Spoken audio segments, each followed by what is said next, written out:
"Don't get on that plane!" A homeless girl shouted at the millionaire as he was about to board. Seconds later, the aircraft exploded, and everyone was in shock at the revelation. Rate my story from 0 to 10. Your opinion is very important, and subscribe to my channel to support my work. I'm counting on your help.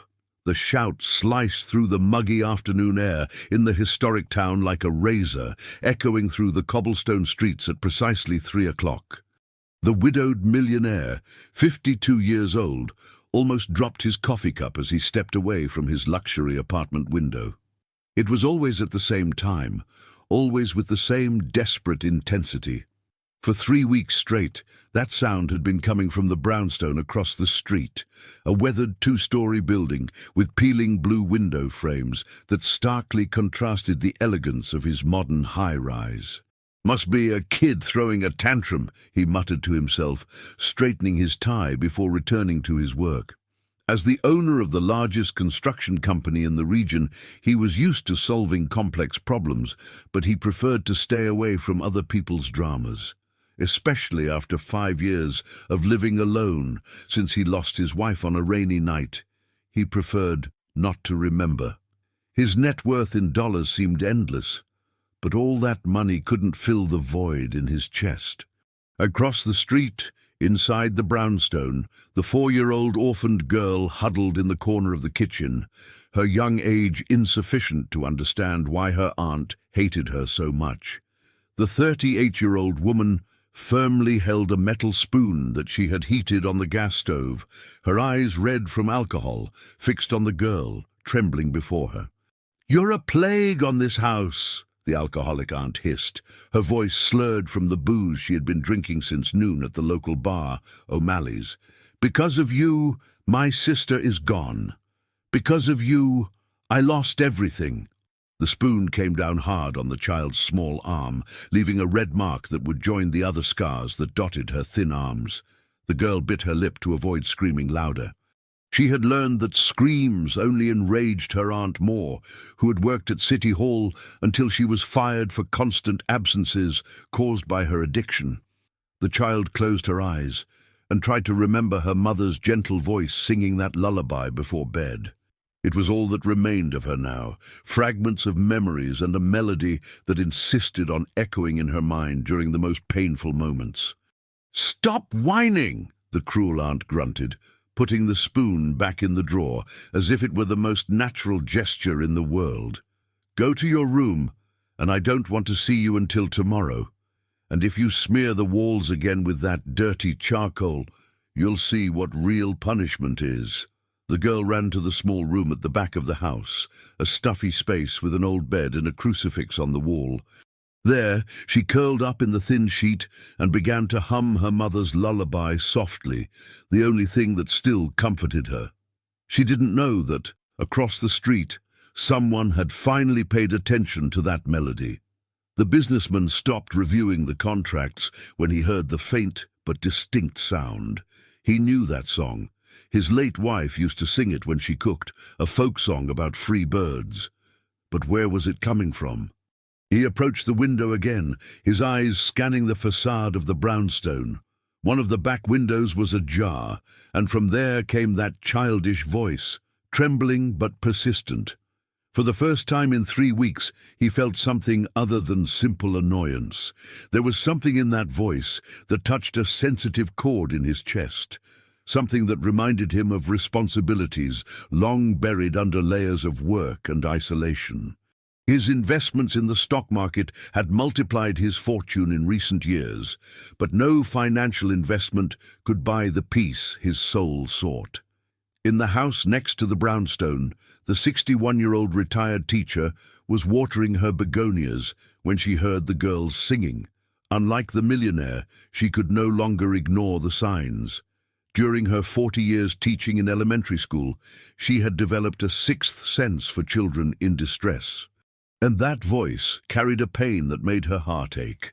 How strange, she thought, observing the windows of the neighboring house, a family she had known for decades. The aunt had always been problematic, but since she took custody of her orphaned niece, Something had changed in the air of that house. The girl never played in the yard, never ran through the streets like the other children in the historic town. The educator dried her hands on her apron and made a decision. The next morning, she would pay a courtesy visit to her neighbor. It had been a long time since she had spoken properly with the alcoholic aunt, and perhaps it was time to get to know the little orphan better. The businessman remained at the window, an uncomfortable feeling growing in his chest. The music had stopped, but something in those few minutes had awakened memories he preferred to keep dormant. Memories of his former employee who had abruptly resigned 5 years ago, a few months before the accident that took his wife. The former employee was a kind woman, always humming while organizing the construction company's files. Then, suddenly, she had simply disappeared from his life, leaving only a formal resignation letter and many unanswered questions. He had never thought about her again, until he heard that familiar song echoing from a house where a child seemed to suffer in silence. The sun was beginning to set over the mountains surrounding the town when the girl finally fell asleep, exhausted by pain and fear. Her small fingers clutched the sheet, and in her dreams she flew like the birds she secretly drew on the kitchen walls with pieces of charcoal found in the yard. Across the street, the millionaire closed the curtains and tried to return to work, but he couldn't concentrate. Something had changed that afternoon, something he didn't fully understand yet. For the first time in years, he felt that perhaps it was time to pay attention to what happened beyond his own windows. His wealth, accumulated over decades of successful business, couldn't silence the childish voice that still echoed in his mind. The next morning brought with it the aroma of fresh bread from the local bakeries and the typical hustle and bustle of the historic town, awakening for another day. The retired teacher put on her best floral dress and combed her grey hair with extra care. There was something in that child's voice that didn't leave her in peace, an echo of hopelessness that she recognized from her years as an educator. At 9 o'clock sharp, she knocked on the door of the brownstone. The sound echoed through the silent interior until shuffling steps approached. The alcoholic aunt opened the door with a swollen face and red eyes, clearly suffering the effects of the previous night's drinking. "Good morning," the teacher said, with her gentlest smile. "I came to pay a courtesy visit. It's been so long since we talked properly." The aunt hesitated, running her hand through her disheveled hair. "Oh, teacher, it's not a good time. The house is a mess. Imagine, dear, we've been neighbors for so long." The educator took a step forward, forcing the woman to retreat. "And I would love to meet your niece. I heard she's an adorable girl." The aunt's face hardened for a moment before forcing a weak smile. "The girl is sick. High fever. Better not to get close." At that moment, a soft noise came from the kitchen, the sound of something being dragged on the floor. The teacher pricked up her ears, immediately recognizing the sound of a child trying to move silently. "Maybe I can help," the educator insisted. "I have experience with sick children. I raised 3 kids. You know how it is." "No need, no," the aunt replied quickly, blocking the entrance with her body. "I already took her to the doctor. It's just a flu. It will pass soon."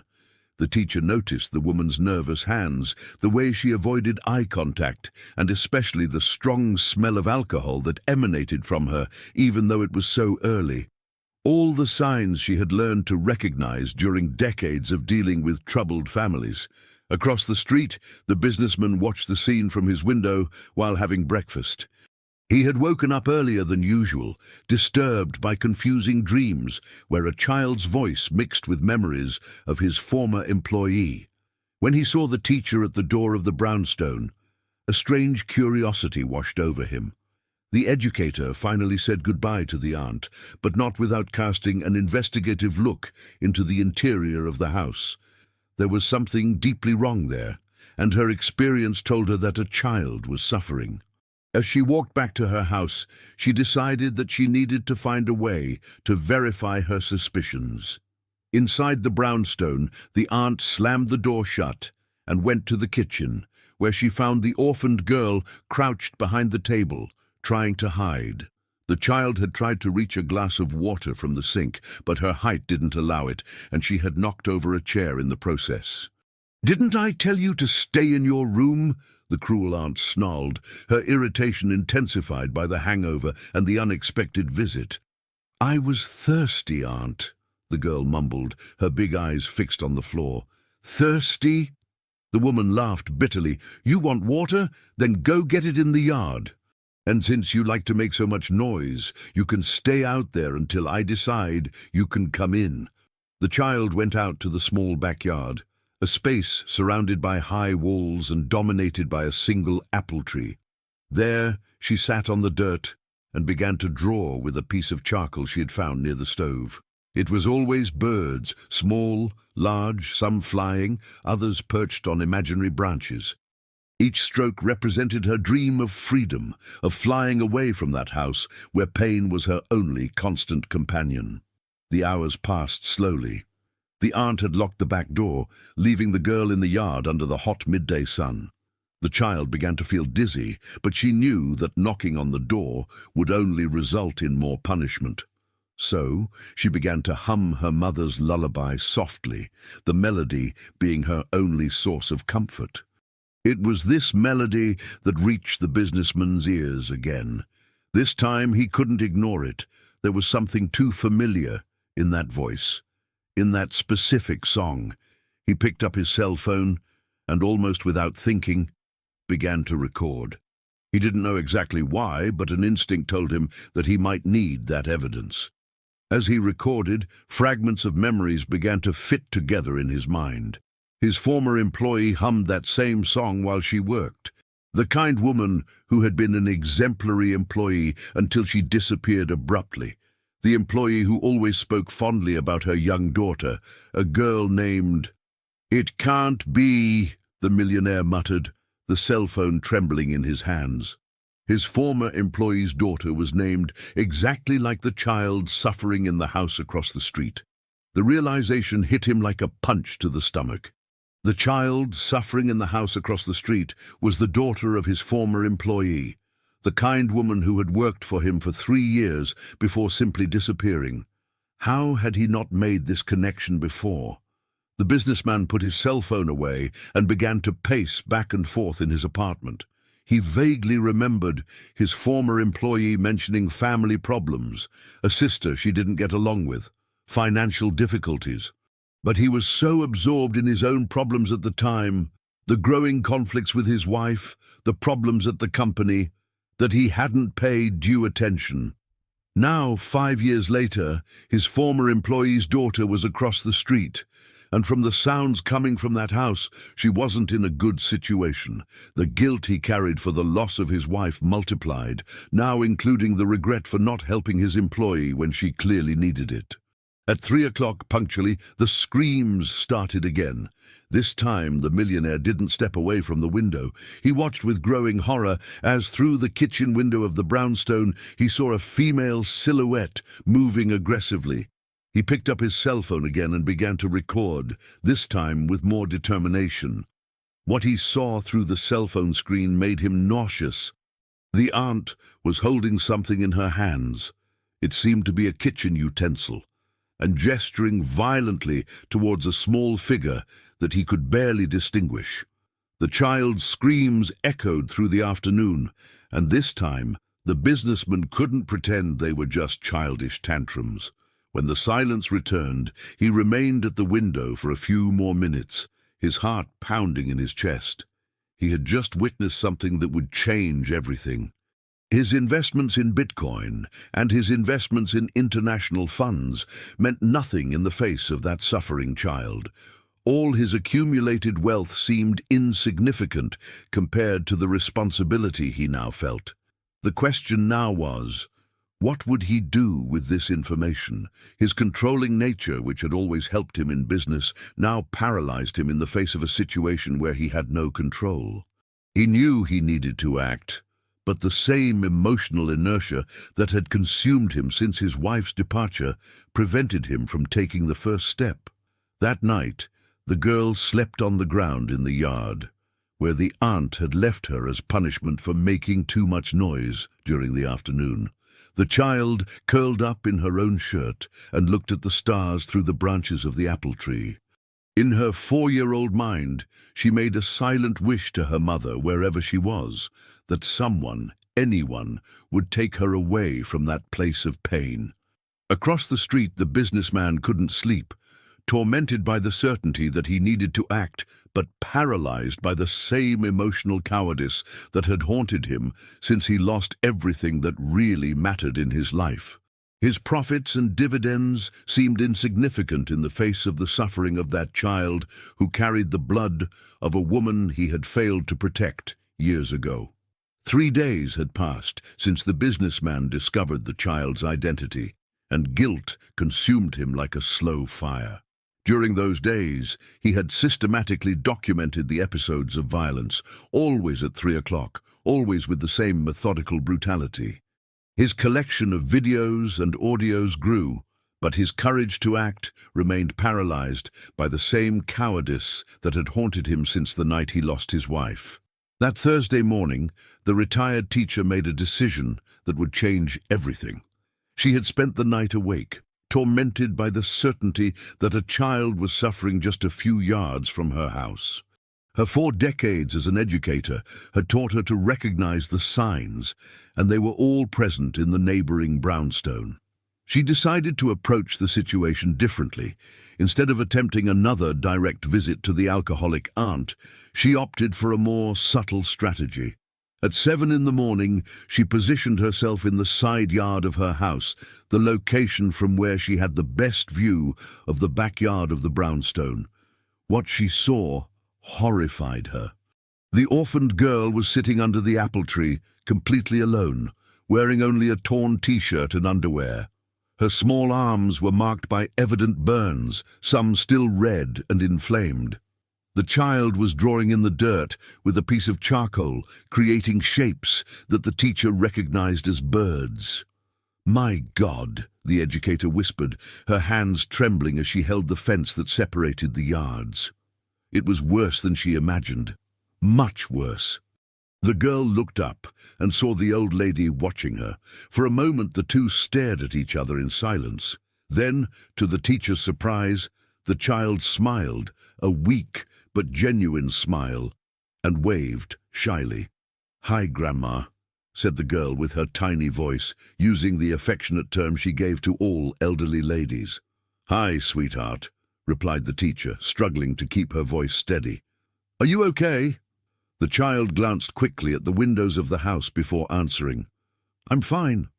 I'm just drawing birdies." "That's nice. Do you like birds?" "I like them a lot. They can fly wherever they want," replied the girl, her big eyes shining with a sadness that broke the educator's heart. At that moment, the aunt's harsh voice echoed from inside the house. "Where are you, girl?" The terror that instantly took over the child's face said everything the teacher needed to know.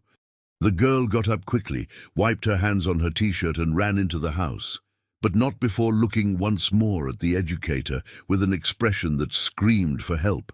The teacher remained in the yard for a few more minutes, processing what she had seen. The burns, the fear, the way the child reacted to the aunt's voice, everything confirmed her worst fears. She could no longer pretend she didn't know what was happening.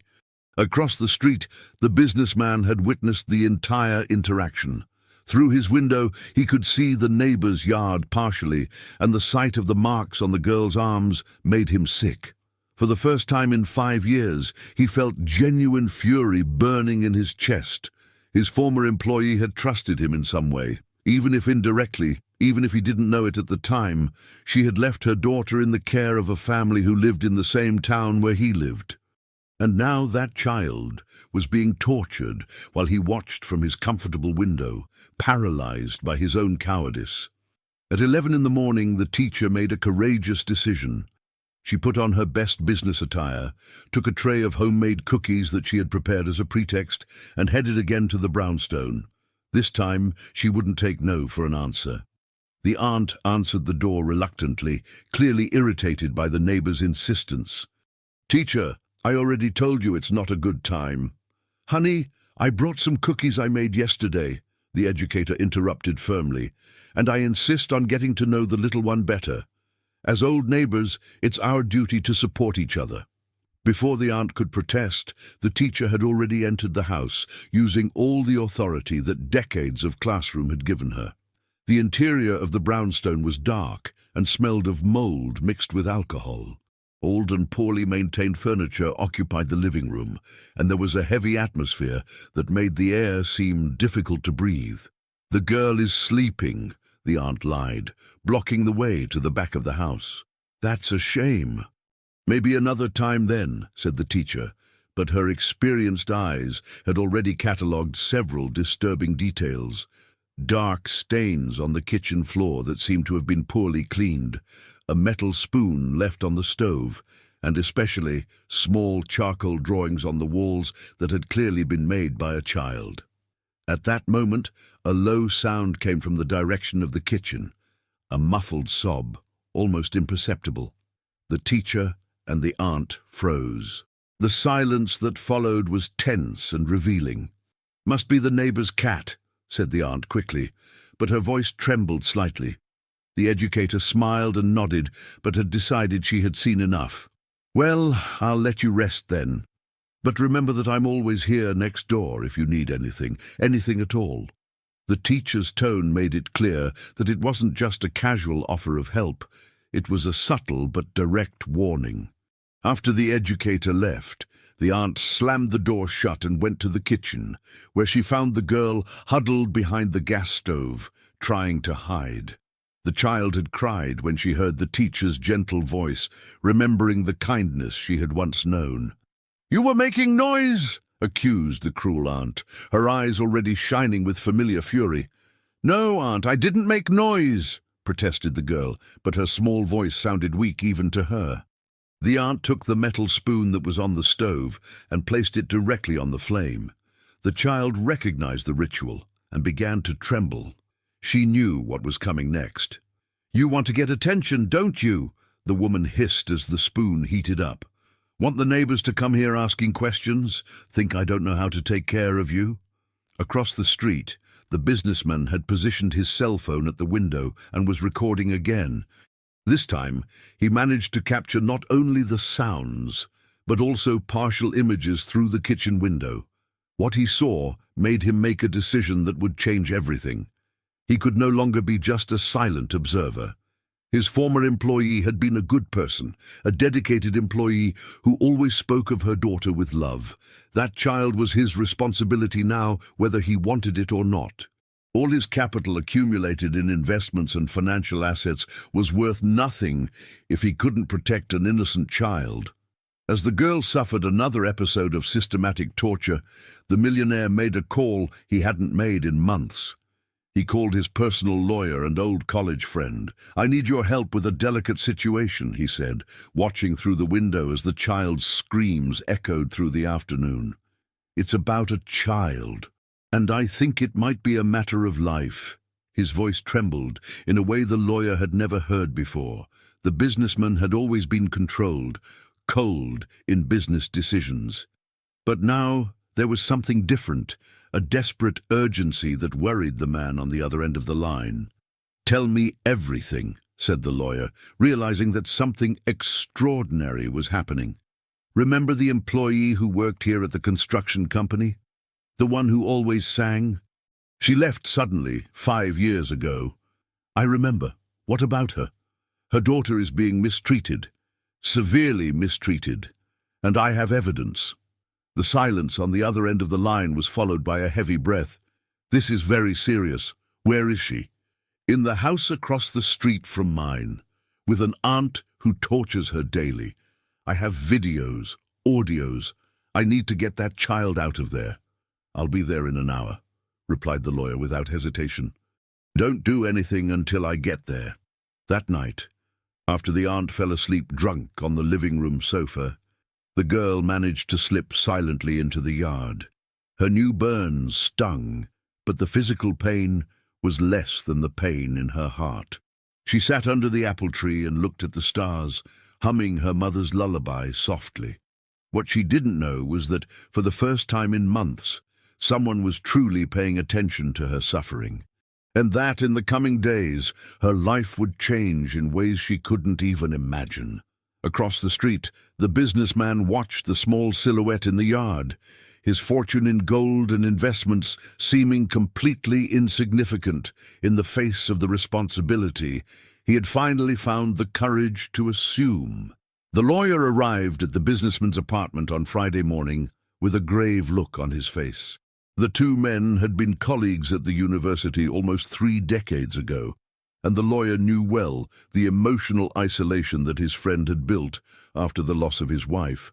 That's why the urgent call the night before had surprised him so much. "I need you to tell me exactly what's going on," said the lawyer, sitting in the spacious living room of the apartment. "You talked about a child in danger, but I need details."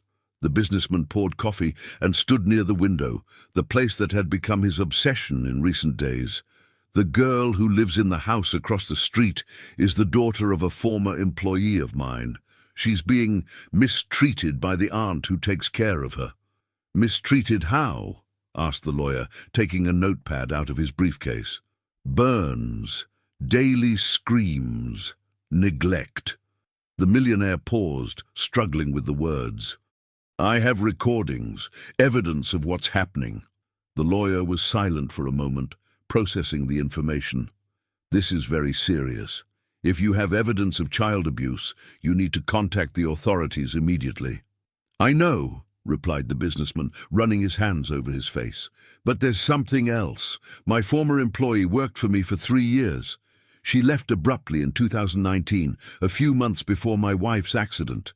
I never understood why.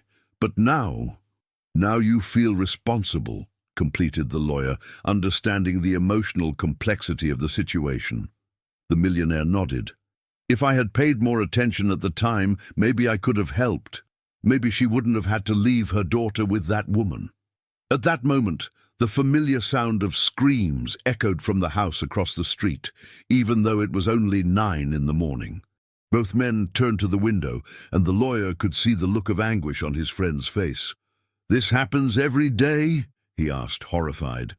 "At 3 in the afternoon, religiously. But sometimes at other times too," replied the businessman, picking up his cell phone. "Want to see the recordings?"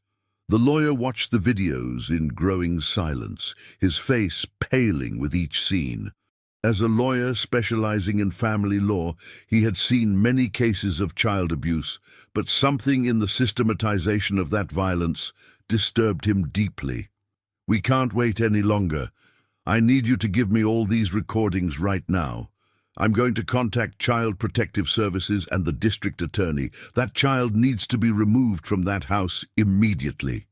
While the two men planned the intervention, across the street, the girl was living another day of terror. The aunt had woken up with a particularly severe hangover and discovered that there was no more alcohol in the house. Her irritation multiplied when she found new drawings of birds that the child had made on the kitchen wall during the night. "How many times do I have to tell you not to mess up the walls?" shouted the cruel aunt, holding the girl's arm hard enough to leave marks. "You're a plague, a curse on this house." The child tried to explain, to say that she had dreamed of her mother and that the drawings made her feel less alone, but the words were lost in sobs. At 4 years old, she still didn't fully understand why her aunt hated her so much, why each day brought new pain. "You're going to be locked in the room until I decide what to do with you," continued the aunt, pushing the girl down the hall. "And if I hear even one noise, you'll know a punishment you've never experienced before." The room where the child was locked was small and stuffy, with only a high window that she couldn't reach. There, she curled up in the corner and began to hum her mother's lullaby softly, the melody being her only source of comfort in a world that seemed to have forgotten that she existed. It was this song that the retired teacher heard when she passed the neighboring house on her way to the grocery store. The educator had spent the entire night thinking about the conversation with the girl in the yard, the marks she had seen on the child's arms, the atmosphere of fear that permeated that house. The teacher stopped in front of the gate and listened. The child's voice was weak, but full of a sadness that made the educator's heart break. At that moment, she made a decision that would change everything. Instead of going to the grocery store, the teacher headed directly to the center of the historic town, where the small office of Child Protective Services was located. She knew the counselor well, a former student of hers who had dedicated herself to the protection of vulnerable children. "I need to talk to you about a very serious situation," said the teacher, entering the office without ceremony. The counselor looked up from the papers she was analyzing. "Teacher, it's good to see you. What brings you here today?" "A child in danger. My neighbor. I'm sure she's being mistreated." The employee straightened up in her chair, her expression becoming immediately serious. During her 5 years as a counselor for Child Protective Services, she had learned to recognize when a complaint was serious, and the teacher was not the type of person who would make frivolous accusations. "Tell me everything," said the counselor, taking a complaint form. While the educator reported her observations on the other side of town, the lawyer was in a similar meeting at the district attorney's office. The prosecutor listened attentively as the lawyer presented the evidence collected by the businessman. "This is compelling evidence," said the prosecutor, examining the videos on the lawyer's cell phone. "I will order an immediate investigation and request the removal of the child from the family environment."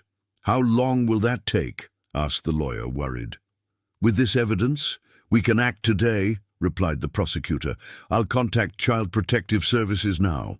It was thus that, by a coincidence that would change the girl's fate, 2 simultaneous complaints arrived at Child Protective Services on the same morning. The counselor was finishing writing down the teacher's report when her phone rang. "Child Protective Services speaking." "This is the prosecutor. I need you to make an urgent intervention in a house on Main Street. We have evidence of grave child abuse." The employee paused, her pen hovering over the paper. "Is it by any chance the yellow brownstone?" "Exactly. How did you know?" "I just received a complaint about the same house," replied the counselor, looking at the teacher with surprise. "2 independent sources. That confirms the severity of the situation." At 2 in the afternoon, a coordinated operation was being set up. The counselor, accompanied by 2 social workers and a court officer, was heading to the brownstone. The teacher had offered to accompany the team, using her experience with traumatized children. The businessman watched everything from his window, his heart pounding in his chest. Finally, after days of paralysis, he had managed to act. His lawyer was by his side, both witnessing the moment that would change the girl's life forever. "You did the right thing," said the lawyer, placing his hand on his friend's shoulder. "I hope it's not too late," replied the millionaire, his eyes fixed on the team approaching the brownstone. In the neighboring house, the aunt had gone out to buy alcohol at O'Malley's, leaving the child locked in the stuffy room. The girl continued humming softly, unaware that her life was about to change radically. When the counselor knocked on the door of the brownstone and received no answer, she used her legal authority to enter the property. What they found inside surpassed even their worst expectations. A dirty and poorly maintained house, a strong smell of alcohol, and evident signs of neglect in every room. It was the teacher who first heard the faint voice coming from the room at the back. "Someone's here," she said, guiding the team down the hallway. When they opened the door to the room and found the girl huddled in the corner, singing her sad song, everyone present felt a pang in their heart. The child raised her big and frightened eyes, not understanding who these people were or what they wanted from her. "Hi, sweetheart," said the counselor, squatting down to be at the child's height. "My name is Anna. We're here to help you." The girl looked at the teacher, recognizing the kind lady who had talked to her in the yard. A glimmer of hope shone in her eyes, but was quickly replaced by fear. "The aunt will be mad," she whispered. "You don't need to worry about that now," said the educator, reaching out her hand to the girl. "We're going to get out of here, okay?" And so, after 8 months of silent suffering, the child was finally removed from the house, where she had known only pain and fear. But the biggest surprise was yet to come. 2 weeks later, during the investigations into the whereabouts of the girl's biological mother, it was discovered that she hadn't left, as everyone thought. The woman had been hospitalized for 2 years in a hospital in the state capital, after suffering a mental breakdown upon discovering irregularities at the construction company where she worked, irregularities that could cause tragedies.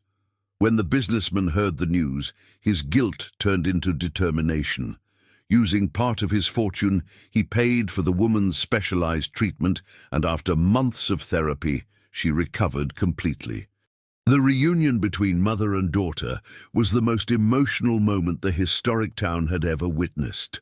The millionaire discovered that his true wealth wasn't in his investments or net worth, but in the ability to make a difference in the lives of people who needed it. He became a silent protector of other vulnerable children, using his resources to combat neglect and abuse. The little girl, now safe in the arms of her recovered mother, never again needed to draw birds on the walls to dream of freedom. She had finally learned to fly.